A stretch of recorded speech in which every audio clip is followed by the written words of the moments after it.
హే ఎద్దు బ్రో, మేము పల్లెటూరు కుర్రాలు యూట్యూబ్ ఛానల్ నుంచి వచ్చాం మీ ఇంటర్వ్యూ కోసం. తెలుసులేవో ఇప్పుడు ఆడపోయినా మీ సంతనే ఉంది గాని.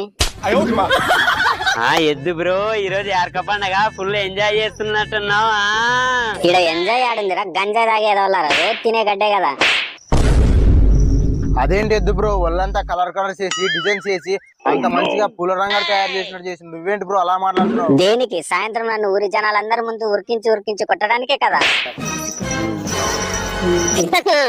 ఐ ఆమ్ సేఫ్, నాకు ఈ బాధలన్నీ లేవు. పోయే కెరముద్దానా ఇప్పుడు నిన్ను ఎవడు అడగాలని. పోరా పల్లబద్రి నా కొడక, మా చేయించాం రావా, అప్పుడు చూసుకునే నీ సంగతి. ఆ సుడుగాస దాంతో ఏం బ్రో, కావాలంటే నా బంగారాన్ని పిలుస్తాను, దాంతో కూడా చేసుకోండి ఇంటర్వ్యూ. నీకు అసలు వాగనే లేదు. పబ్లిక్ ముందు మన లవ్ స్టోరీలు చెప్పొద్దని నీకు ఎన్నిసార్లు చెప్పాను. అది మాట్లాడుతుంటే